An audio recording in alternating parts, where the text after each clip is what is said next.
10년일세. 그저 입을 굳게 닫고 단 한마디도 세상 밖으로 내뱉지 말게나. 누군가 자네를 모욕하고 세상이 자네를 미친놈이라 손가락질해도 절대 입을 열지 말게. 그리하면 10년이 꽉 차는 날 아침, 자네 마당에는 천석군의 재물이 쏟아질 것이야.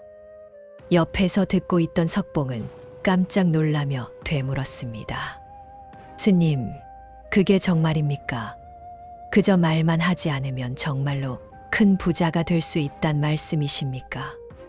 노승은 인자하게 웃으면서도 단호하게 고개를 끄덕였습니다. 다만 명심하게 10년이 채워지기 전 단 한순간의 고비를 넘기지 못해 입을 여는 순간 모든 복은 재가 되어 사라질 것이며 자네에겐 감당하기 힘든 더 큰 화가 닥칠 것이야. 구독, 좋아요 눌러주시면 제작에 큰 힘이 됩니다. 하늘과 땅의 경계마저 지워버릴 듯한 매서운 눈보라가 몰아치던 어느 겨울밤이었습니다.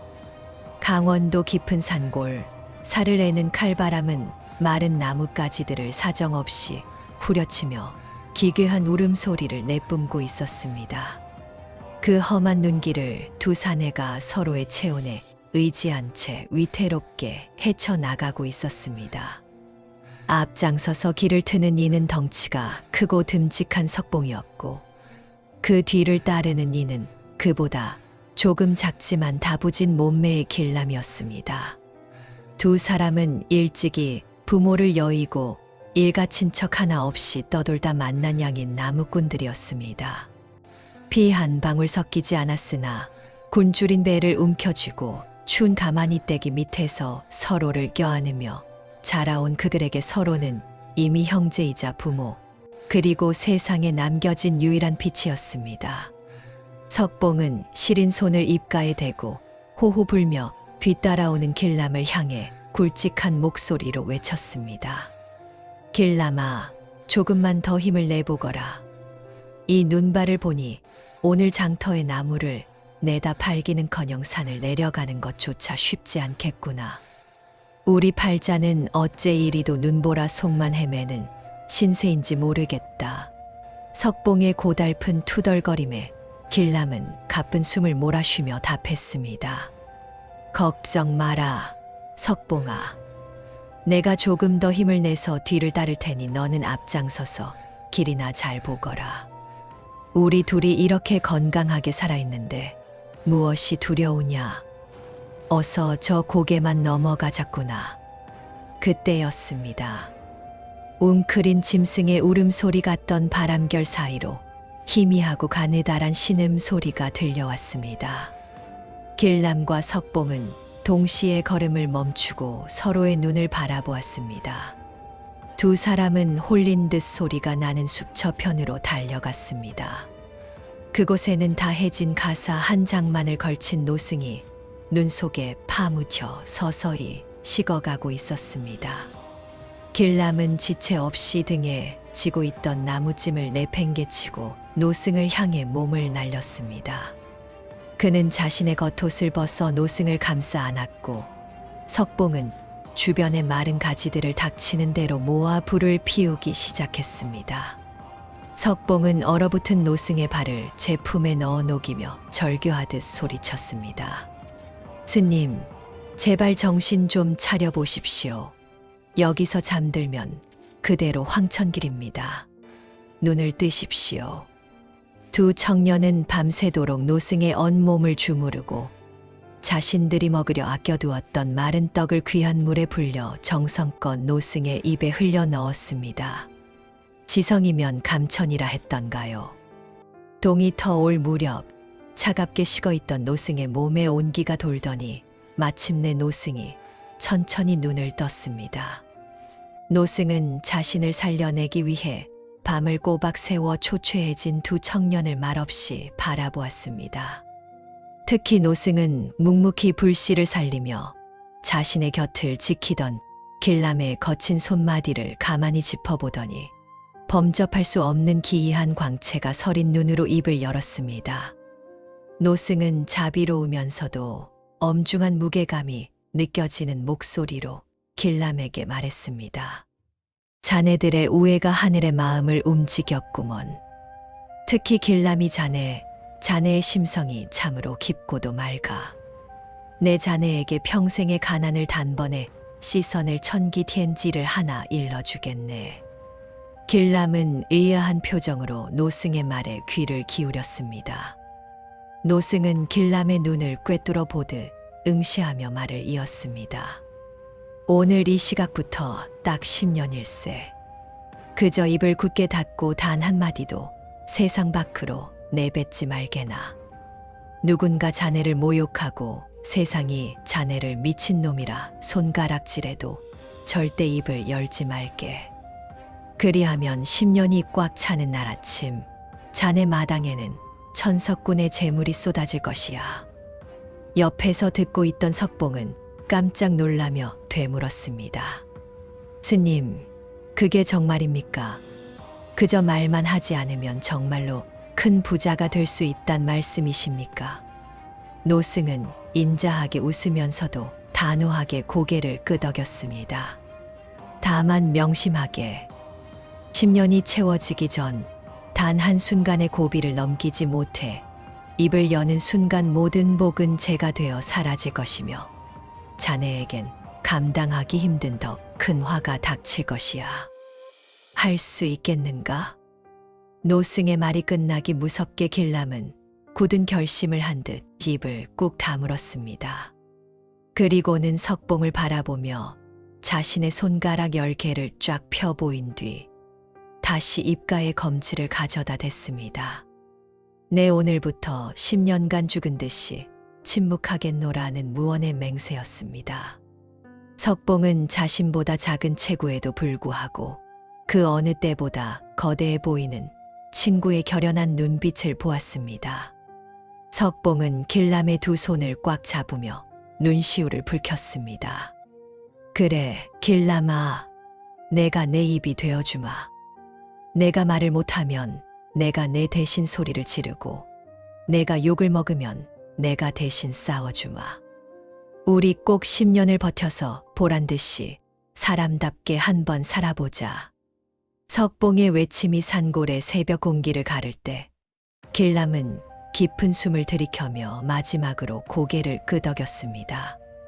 무심한 세월은 쏜살같이 흘러 어느덧 10년이라는 긴 시간이 그 끝을 향해 달려가고 있었습니다. 산천은 10번이나 그 옷을 갈아입었지만 강원도 산골 마을 사람들의 입방아는 식을 줄을 몰랐습니다. 장날이면 북적이는 저작거리 한복판에서 길람은 묵묵히 뗄나무를 부리고 있었습니다. 지게를 내려놓는 그의 손마디는 10년의 모진 노동으로 인해 더욱 단단하고 거칠어져 있었습니다. 그때 주막 평상에 앉아 술잔을 기울이던 박첨지가 혀를 차며 길람을 가리켰습니다. 어이, 저 벙어리 놈 좀 보게나. 벌써 10년째가 다 되어가는데도 여태 꿀 먹은 벙어리인 걸 보면 예전에 그 소문이 맞긴 맞는 모양이야. 산신령한테 노여움을 사서 목소리를 뺏겼다는 그 소문 말일세. 박첨지의 말에 곁에 있던 마을 사람들이 낄낄거리며 맞장구를 쳤습니다. 그러게 말입니다. 멀쩡하게 말 잘하던 놈이 하루아침에 입을 닫아버렸으니 필시 귀신이 곡할 노릇이지요. 저렇게 짐승처럼 일만 해서 무슨 낙으로 사나 몰라. 길람은 그들의 비아냥을 머리 위로 쏟아지는 먼지처럼 여기며 아무런 대꾸도 하지 않았습니다. 속에서는 울컥하고 뜨거운 것이 치밀어 오를 때도 있었고 당장이라도 입을 열어 나는 벙어리가 아니다 라고 외치고 싶은 순간이 수만 번도 넘었을 것입니다. 하지만 그는 그때마다 10년 전 눈보라 속에서 보았던 노승의 강렬한 눈빛과 자신을 위해 대신 소리를 질러주던 석봉의 뒷모습을 떠올리며 입술을 피가 나도록 깨물었습니다. 그때 저 멀리서 커다란 덩치의 사내가 장터를 가로지르며 호통을 쳤습니다. 아니, 이 영감님들이 대낮부터 남의 집 귀한 자식한테 무슨 망발들입니까? 바로 석봉이었습니다.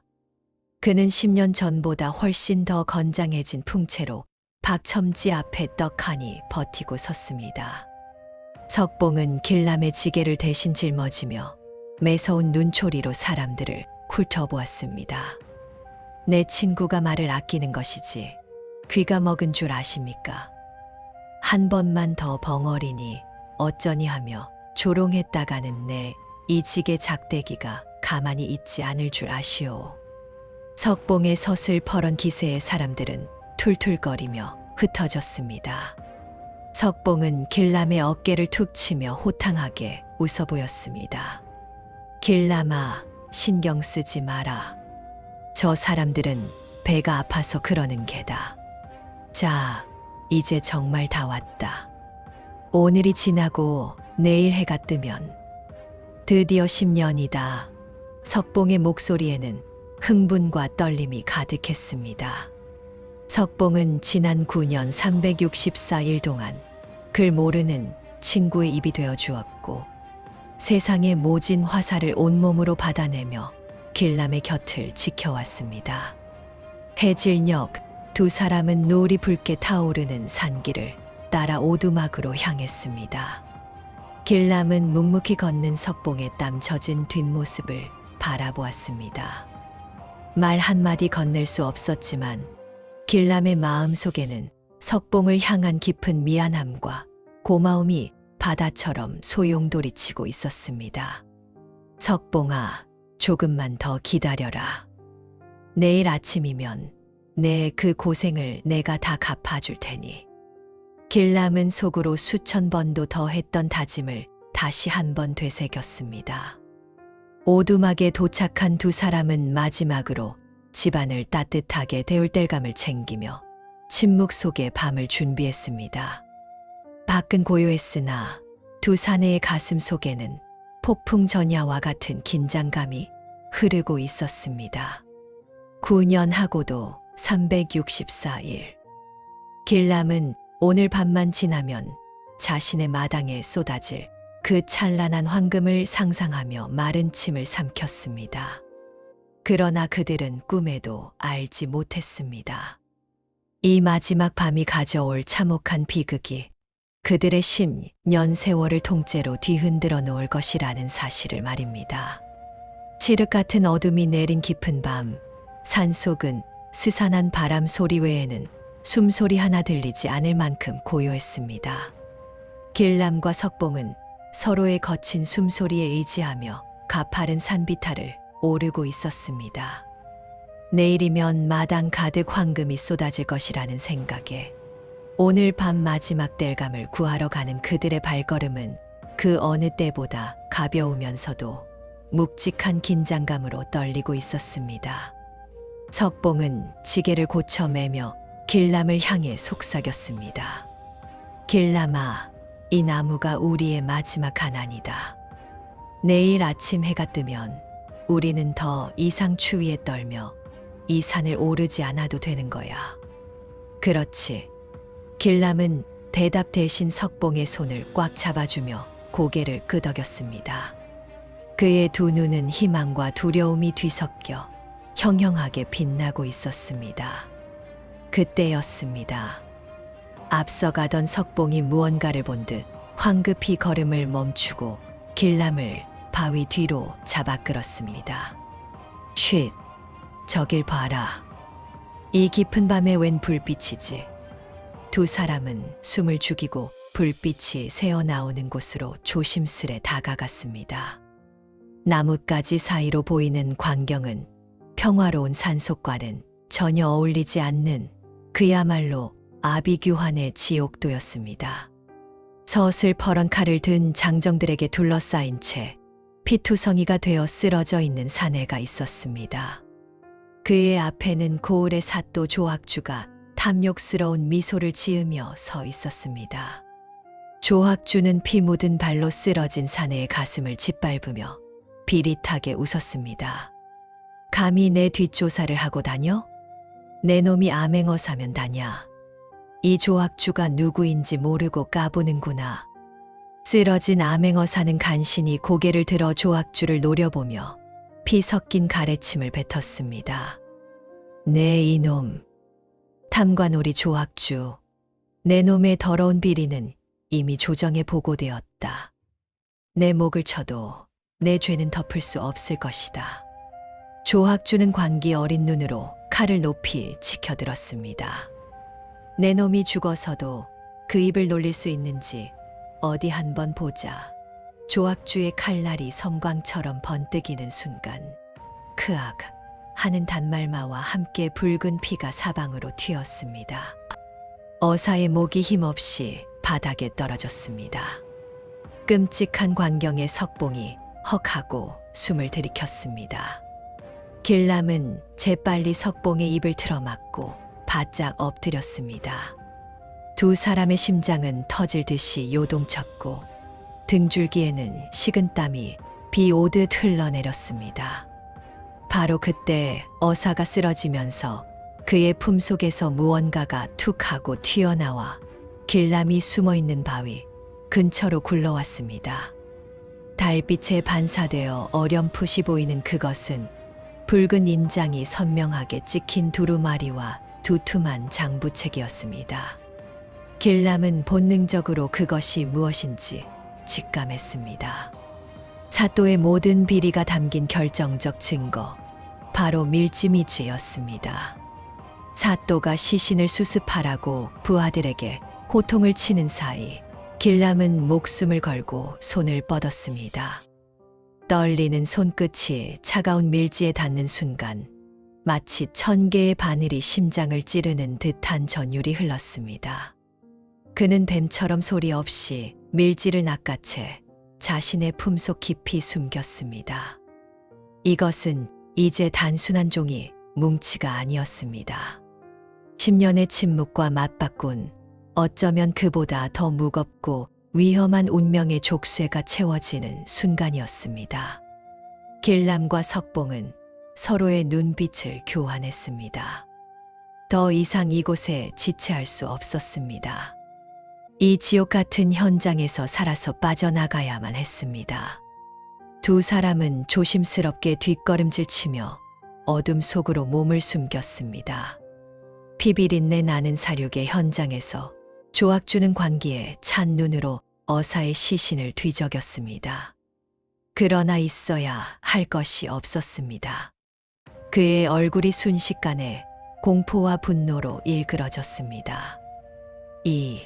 이럴 수가, 밀지가 없다. 분명 이놈 품속에 있었는데. 조학주는 횃불을 든 부하들에게 고래고래 소리를 질렀습니다. 당장 이 근처를 샅샅이 뒤져라. 풀 한 포기, 돌멩이 하나도 놓치지 마라. 그 밀지를 찾지 못하면 너희들 목도 무사하지 못할 것이다. 사냥개처럼 풀숲을 뒤지던 신복 중 하나가 바위 뒤쪽에서 인기척을 느꼈습니다. 누구냐? 저쪽에 쥐새끼 같은 놈들이 있다. 들켰다. 길람과 석봉은 등줄기에 소름이 쫙 끼쳤습니다. 두 사람은 더 이상 숨을 죽이고 있을 여유가 없었습니다. 뛰어 길람아. 석봉이 길람의 등을 떠밀며 외쳤습니다. 두 사람은 칠흑 같은 어둠 속으로 가시덤불이 우거진 산비탈을 향해 미친 듯이 내달리기 시작했습니다. 뒤에서 횃불의 열기와 고함 소리가 점점 가까워졌습니다. 저놈들을 잡아라. 살려보내선 안 된다. 쫓는 자들의 발소리가 심장을 조여왔습니다. 길람은 품속의 비단 뭉치를 목숨보다 소중히 끌어안고 죽을 힘을 다해 뛰었습니다. 그때였습니다. 앞서 달리던 석봉이 어둠 속에 튀어나온 굵은 나무 뿌리에 발이 걸리고 말았습니다. 으악! 짧은 비명과 함께 석봉이 거친 비탈기를 나뒹굴었습니다. 길람은 본능적으로 걸음을 멈추고 뒤돌아섰습니다. 쓰러진 석봉을 일으키려 손을 뻗는 순간 이미 조학주의 신복들이 코앞까지 닥쳐와 있었습니다. 서슬퍼런 칼날이 달빛을 받아 번뜩였습니다. 석봉은 직감했습니다. 둘 다 도망칠 수는 없다는 것을. 그는 피가 흐르는 다리를 부여잡고 고통스럽게 고개를 들었습니다. 그리고 자신을 부축하려는 길람을 온 힘을 다해 밀쳐냈습니다. 가, 어서 가란 말이다. 이 멍청아. 석봉의 목소리는 절규에 가까웠습니다. 길람은 믿을 수 없다는 눈으로 석봉을 바라보았습니다. 말은 할 수 없었지만 그의 눈은 너를 두고 어떻게 가느냐고 외치고 있었습니다. 석봉은 달려드는 신복 중 하나의 다리를 걸어 넘어뜨리며 길람을 향해 마지막으로 눈을 부릅떴습니다. 그의 눈빛은 활활 타오르는 횃불보다 더 뜨거웠습니다. 길람아, 10년이다. 우리가 어떻게 버텨온 10년인데 여기서 잡히면 모든 게 끝장이야. 제발, 내 걱정은 말고 저것들을 가지고 도망쳐. 살아서 꼭 천석군이 되어서 보란듯이 살아다오. 석봉의 간절한 눈빛을 읽은 길람의 가슴이 찢겨나가는 듯했습니다. 피눈물이 날 것 같았지만 그는 이를 악물었습니다. 석봉의 희생을 헛되이 할 수는 없었습니다. 신복들이 석봉을 덮치는 순간 길람은 마지막으로 친구의 모습을 가슴에 새기고는 칠흑 같은 어둠 속으로 몸을 던졌습니다. 뒤에서 석봉의 처절한 저항 소리와 둔탁한 타격음이 들려왔지만 길람은 귀를 막고 달리고 또 달렸습니다. 품에 안긴 비단 뭉치가 납덩이처럼 무겁게 느껴졌습니다. 그것은 10년의 침묵, 친구의 희생, 그리고 살아남아야 한다는 무거운 책무가 담긴 운명의 짐이었습니다. 친구를 사지로 내몰고 홀로 살아남았다는 죄책감이 길람의 심장을 난도질했습니다. 하지만 멈출 수 없었습니다. 품에 안은 비단 뭉치가 석봉의 목숨값이라 생각하니 발걸음은 더욱 필사적이 되었습니다. 그는 짐승의 아가리처럼 벌어진 어둠 속으로 더 깊고 은밀한 곳으로 숨어들었습니다. 등 뒤로 멀어지는 소란 속에서 석봉의 비명소리가 들리는 듯해 몇 번이고 귀를 틀어막아야 했습니다. 한편 포승줄에 꽁꽁 묶인 채 관아로 끌려온 석봉은 형틀에 매달렸습니다. 관아 마당은 대낮처럼 밝힌 횃불과 늘어선 고문 기구들로 인해 지옥도와 다름없었습니다. 상석에 앉은 조학주는 분노로 얼굴이 불그락푸르락했습니다. 그는 당장이라도 석봉을 씹어먹을 듯한 기세로 고함을 질렀습니다. 이놈, 내 놈이 감히 어사를 해하고 밀지를 훔쳐 그 밀지 어디에 숨겼느냐. 바른 대로 되지 않으면 내 놈의 뼈와 살을 분리해 주마. 석봉은 피가 역류하는 고통 속에서도 이를 악물었습니다. 그의 머릿속에는 오직 하나, 길람이를 지켜야 한다는 생각뿐이었습니다. 만약 자신이 길람과 함께 있었다고 자백한다면 조학주는 이 잡듯이 산을 뒤져 기어코 길람을 찾아낼 것이 뻔했습니다. 첫 번째 주리가 틀어지자 단말마의 비명이 터져 나왔습니다. 뼈가 으스러지는 고통에 정신이 아득해졌지만 석봉은 흐릿해지는 의식을 다잡으며 조학주를 똑바로 노려보았습니다. 그리고 피 섞인 침을 뱉으며 외쳤습니다. 나 혼자 우연히 그 광경을 보았다. 놀라서 도망치다 그자가 떨어뜨린 것을 주웠을 뿐이야. 조학주는 의심 가득한 눈초리로 되물었습니다. 혼자, 그 야심한 시각의 산속에서 혼자 무엇을 했단 말이냐. 그리고 그 밀지는 지금 어디 있느냐. 석봉은 고통에 일그러진 얼굴로 비릿하게 웃어 보였습니다.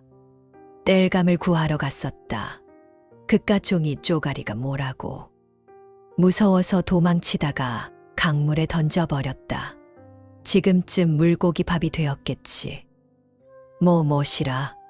강물에 던져 조학주는 이성을 잃고 펄쩍 뛰었습니다. 그 중요한 증거가 사라졌다는 말에 눈이 뒤집힌 것입니다.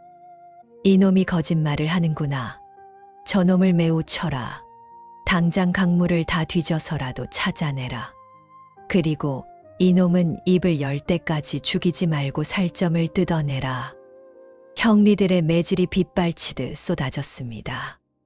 석봉의 등가죽이 터지고 살점이 찢겨나갔습니다. 하지만 그는 혼절과 각성을 반복하면서도 끝내 입을 다물었습니다. 끔찍한 고통 속에서도 석봉은 희미하게 미소 지었습니다. 자신의 살점이 찢겨나갈수록 친구 길람이 무사할 확률은 높아질 것이기에 그는 기꺼이 이 지옥 같은 밤의 제물이 되기로 결심했습니다.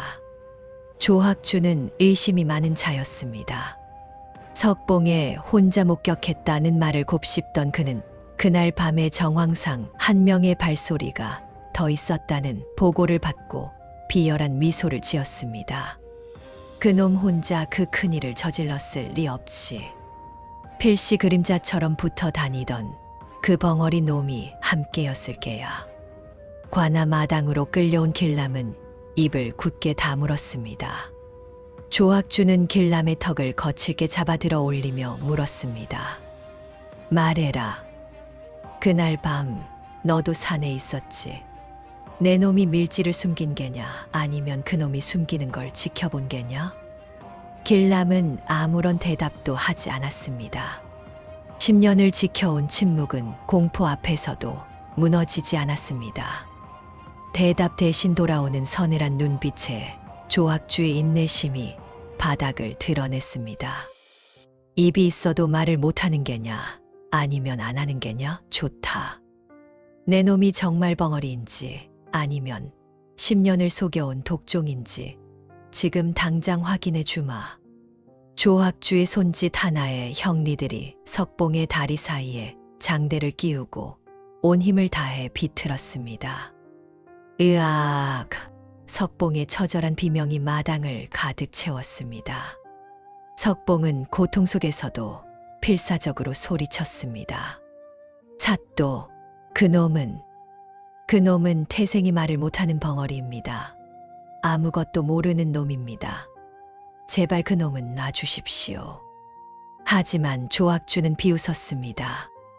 그에게 진실은 중요하지 않았습니다. 벙어리인지 아닌지가 무슨 상관이냐. 내 앞길을 막는 밀지를 강물에 처박았다는 저놈에게 자기가 아끼는 인간이 찢겨나가는 꼴을 보여주는 것만큼 즐거운 벌이 어디 있겠느냐. 조학주는 눈 하나 깜짝하지 않고 고문을 계속하라 명령했습니다. 길람은 눈앞에서 벌어지는 참혹한 광경에 온몸을 떨었습니다. 석봉의 뼈가 어긋나는 소리가 들릴 때마다 길람의 심장도 갈갈이 찢겼습니다. 하지만 석봉의 눈빛은 여전히 길람을 향해 절대 입을 열지 말라고 외치고 있었습니다. 10년의 침묵이 비명보다 더 아프게 길람의 목을 죄어왔습니다. 조학주는 길람의 흔들리는 눈빛을 놓치지 않았습니다. 그는 길람의 정신을 완전히 무너뜨릴 마지막 비수를 꺼내 들었습니다. 석봉의 처형은 내일 아침 해가 뜨는 정각에 집행하겠다. 일출 정각. 그 소리를 듣는 순간 길람의 심장이 바닥으로 떨어졌습니다. 그 시각은 정확히 10년 전 지나가던 노승이 길람에게 이 시각부터 10년을 죽은 듯 침묵하면 천석군의 부자가 될 것이요. 단 한마디라도 내뱉는 순간 모든 공든 탑이 무너지리라 고 예언했던 바로 그 시각이었습니다. 이제 단 몇 시간만 더 입을 다물면 10년의 기나긴 고행이 끝나고 꿈에 그리던 천석군의 삶이 시작됩니다. 하지만 그 대가는 10년을 형제처럼 지내온 석봉의 목숨이었습니다. 관아 마당의 구석에서 길람은 미칠 것 같은 고뇌에 빠졌습니다. 10년이다. 굶주림과 멸시를 견디며 오직 그날만을 바라보고 버틴 10년이야. 이제 곧 해가 뜨면 그 모든 보상을 받게 되는데 여기서 입을 열면 내 인생의 10년은 아무것도 아닌 게 된다. 석봉이도 내가 부자가 되어야 나중에 손을 써서 살릴 수 있지 않을까. 하지만 처참하게 지식여진 채 신음하는 석봉의 모습이 눈앞을 가렸습니다. 석봉은 길람의 욕망을 알면서도 그를 위해 대신 고문을 견디고 있었습니다. 부자가 된들 석봉이가 없으면 무슨 소용인가. 하지만 20년의 침묵을 깨버리면 나는 평생 나무꾼으로 늙어 죽을 텐데 관아 마당의 감시가 가장 느슨해지는 인시인실. 길람은 심장이 터질 듯한 공포를 억누르며 담을 넘었습니다. 품 안에는 조악주가 그토록 찾아 헤매는 밀지가 들어 있었습니다. 이게 내 몸에서 나오는 순간 석봉이와 나는 그 자리에서 목이 잘린다. 일단 숨겨야 한다. 누구도 찾을 수 없는 그곳에. 길람은 추적자들의 눈을 피해 산길을 달렸습니다. 그가 도착한 곳은 10년 전 모든 일이 시작되었던 노승을 만났던 기이한 형상의 바위 앞이었습니다. 그는 덜덜 떨리는 손으로 바위 밑 깊숙한 구멍에 비단 꾸러미를 밀어 넣었습니다. 흙과 낙엽으로 흔적을 지우는 그의 눈에는 오직 살아야 한다는 본능과 석봉을 구해야 한다는 절박함뿐이었습니다. 그는 입을 굳게 다문 채 마음속으로 외쳤습니다. 10년의 침묵이 끝나는 순간 이 밀지가 나를 천석꾼으로 만들고 석봉이를 지옥에서 꺼내줄 것이다. 제발 조금만 더. 같은 시각 관아 처형장. 사또 조악주는 광기에 어린 눈으로 동쪽 지평선을 노려보았습니다. 해가 뜨는 즉시 저놈의 목을 쳐라. 밀지는 놈의 시체를 뒤져서라도 찾아낼 것이다. 드디어 붉은 태양이 산등성이 위로 고개를 내밀며 첫 햇살이 처형장의 칼날에 닿는 순간이었습니다. 구구구구. 땅이 울리고 하늘이 진동했습니다. 처형장에 모인 이들이 비명을 지르며 땅에 엎드렸습니다. 조악주가 고개를 돌려 바라본 곳, 저 멀리 길람의 초라한 오두막이 있던 방향에서 상상을 초월하는 거대한 황금빛 기둥이 폭발했습니다. 그것은 단순한 빛의 기둥이 아니었습니다. 마치 수만 톤의 황금을 녹여 하늘로 쏘아 올린 듯 묵직하고 찬란한 금빛 액체가 소용돌이치며 구름을 뚫고 솟구쳤습니다. 태양조차 무색하게 만드는 그 압도적인 광채에 온 세상이 황금색으로 물들었습니다. 10년의 침묵이 완성되는 정각, 기적은 비극의 현장을 집어삼키며 강림했습니다. 하늘을 찌를 듯 솟구친 황금, 기둥의 찬란한 빛은 관아 마당의 어둠을 순식간에 몰아냈습니다. 비명을 지르며 엎드린 백성들 사이에서 사또 조악주는 경악하며 빛의 발원지를 노려보았습니다. 저기다. 저기가 대체 어디냐? 대답해라. 이방이 덜덜 떨며 답했습니다. 사또. 저곳은 어제 잡아온 벙어리와 저 죄인 석봉이 살던 산 중턱 오두막 방향입니다요. 그 순간 조악주의 눈에 번득이는 탐욕이 서렸습니다. 오두막. 저기였구나. 필시 저곳에 내가 찾던 밀지와 함께 가문을 일으킬 어마어마한 보물이 숨겨져 있는 게 분명해. 그는 이 빛을 본 백성들이 보물의 존재를 눈치챌까봐 초조해졌습니다. 조악주는 칼을 뽑아 휘두르며 백성들을 향해 포효했습니다. 모두 고개를 쳐박아라. 저것은 요사스러운 궤변이자 나라를 망칠 징조다. 저 빛을 보는 자는 대역죄로 다스릴 것이니 당장 눈을 감고 흩어져라. 한편 형틀에 묶여 죽음을 기다리던 석봉은 자신의 얼굴을 비추는 따스한 금빛을 가만히 응시했습니다. 석봉은 직감했습니다. 길람아, 내가 결국 해냈구나. 10년의 침묵을 지켜내고 기어이 기적을 불러왔어. 석봉의 가슴 속에는 죽음에 대한 공포 대신 깊은 안도감과 기쁨이 차올랐습니다. 자신이 대신 고문을 견디며 지켜낸 친구의 인생이 드디어 꽃을 피웠다는 사실에 그는 피 섞인 침을 뱉으며 나지막이 웃었습니다. 이제 됐다. 길람아, 너는 이제 누구보다 당당하게 살아가라. 내 목숨값으로 얻은 황금이 아니라 내 10년의 인내가 만든 결실이니까. 나는 이것으로 충분하다. 그 숭고한 미소를 본 조학주는 더욱 화가 치밀었습니다. 목격자를 없애고 보물과 밀지를 독차지해야 했습니다. 무엇 하느냐? 저놈은 요물과 내통의 궤변을 일으킨 대역죄인이다. 당장 저놈의 목을 쳐라. 조학주의 광기 어린 고함과 함께 망나니의 칼날이 새벽 공기를 가르며 석봉의 목을 향해 번뜩였습니다. 산 중턱 바위 틈에서 솟구치는 거대한 황금 기둥을 바라보며 길람은 자리에 주저앉았습니다. 꿈에 그리던 천석군의 부기가 눈앞에 강림했으나 그 찬란한 금빛은 길람의 눈에 친구 석봉의 선혈처럼 붉게 보였습니다. 이 황금은 석봉이의 핏값이다. 내가 입을 닫고 있는 동안 저 빛은 내 친구를 태워 죽일 불꽃이 될 뿐이야. 길람은 망설임 없이 바위 틈을 파헤쳐 다시 밀지를 꺼내 품에 안았습니다.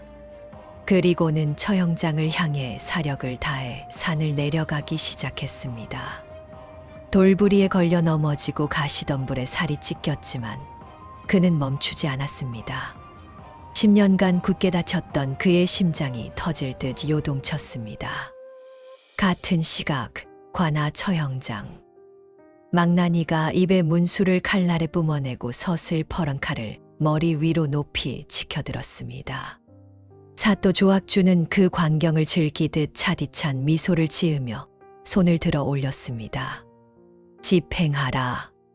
칼날이 석봉의 목을 향해 무겁게 휘둘러지며 새벽 공기를 가르는 찰나 관아 정문을 박차고 들어오는 처절한 비명이 마당을 뒤흔들었습니다. 멈춰라. 살인자는 사또 조학주다. 여기 그 증거가 있다. 10년간 단 한 번도 열리지 않았던 길람의 입에서 터져나온 목소리는 쇠소리처럼 거칠었으나 그 무엇보다 당당하고 우렁찼습니다. 처형장은 순식간에 얼어붙었습니다. 휘둘러지던 칼날은 석봉의 목덜미 바로 앞에서 멈췄고 고개를 떨구고 죽음을 기다리던 석봉은 믿을 수 없는 목소리에 번쩍 눈을 떴습니다. 길람은 피투성이가 된 채 대역죄인의 밀지가 담긴 비단 꾸러미를 높이 치켜들었습니다. 길람의 포효가 관아 마당의 정적을 찢어 발겼습니다. 그와 동시에 동쪽 하늘에선 야속하게도 붉은 태양이 지평선을 넘어 완전히 떠올랐습니다. 10년에서 단 몇 초가 부족했던 시간, 길람은 솟아오르는 해를 보며 입술을 깨물었습니다. 10년의 고행이 물거품이 되었음을 직감했지만 그는 후회하지 않았습니다. 그때 굳게 닫혀있던 관아의 정문이 거칠게 열렸습니다. 아맹어사 출두야. 외침과 함께 어사대원들이 마당으로 쏟아져 들어왔습니다. 실종된 전임 어사의 죽음을 추적하며 자맹 중이던 그들은 길람의 처절한 외침과 그가 높이 든 밀지를 보고 곧장 형장으로 들이닥친 것이었습니다. 어사는 길람의 손에서 피 묻은 밀지를 건네받았습니다. 조학주의 반역 모의와 살인 죄목이 낱낱이 기록된 비단을 확인한 어사의 서슬 퍼런 명령이 떨어졌습니다. 조학주를 당장 포박하라. 전임 어사를 살해하고 영모를 꾀한 내 놈의 죄가 이 밀지에 기록되어 있다. 포졸들이 달려들어 조학주의 팔을 꺾자 그는 비명을 지르며 발악했습니다. 이놈들, 저 빛을 보아라. 저 산 중턱에 묻힌 황금은 다 내 것이다. 저 벙어리 놈이 내 보물을 훔치려 입을 연 것이란 말이다. 저놈을 죽여라, 당장. 조학주는 사지가 결박된 채 끌려 내려왔고 죽음의 문턱에서 살아 돌아온 석봉의 형틀이 풀렸습니다. 길람은 비틀거리는 몸으로 석봉에게 달려갔습니다.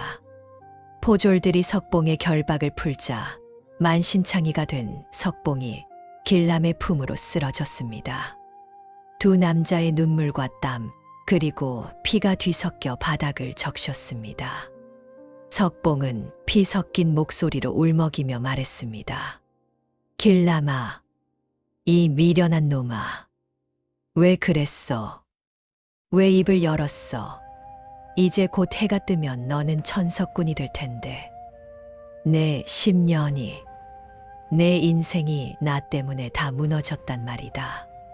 길람은 석봉의 얼굴에 묻은 피와 눈물을 닦아주며 10년간 묵혀두었던 목소리를 쥐어짜 내뱉었습니다.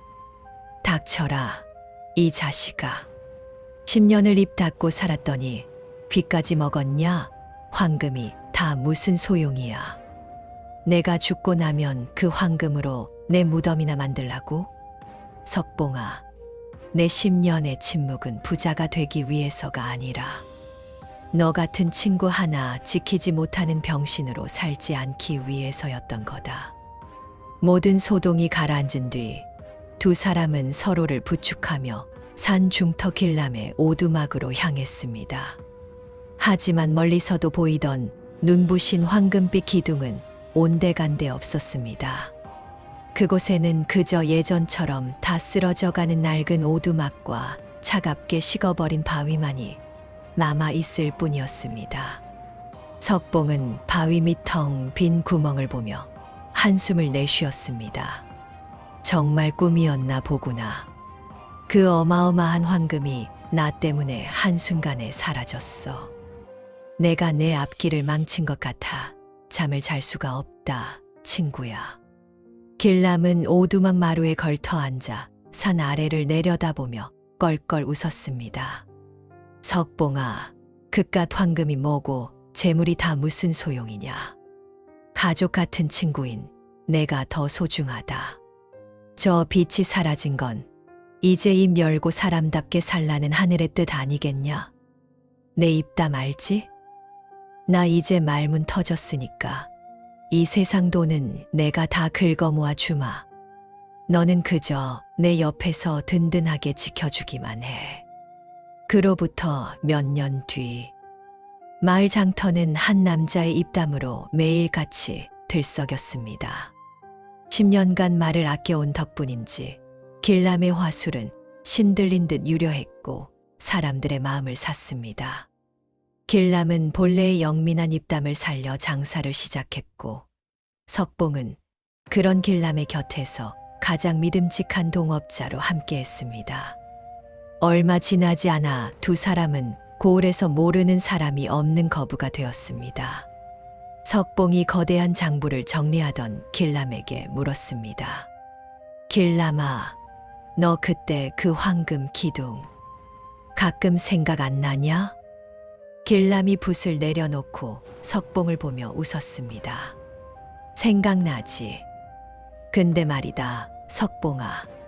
지금 우리가 번 이 돈보다 더 값진 게 뭔지 아냐? 10년 만에 처음 내 이름 불렀을 때 내가 눈 뜨고 나 쳐다봐준 그 순간이다. 그게 진짜 황금이지. 두 사람은 떠오르는 아침 해를 보며 술잔을 부딪혔습니다. 10년의 침묵 끝에 그들이 얻은 것은 썩지 않는 황금이 아니라 세상 그 무엇으로도 살 수 없는 진정한 우정이었습니다. 오늘 이야기가 마음에 드셨다면 구독과 좋아요를 눌러주세요. 제작에 큰 힘이 됩니다. 그럼 다음에도 재미있고 감동적인 이야기로 찾아뵙겠습니다.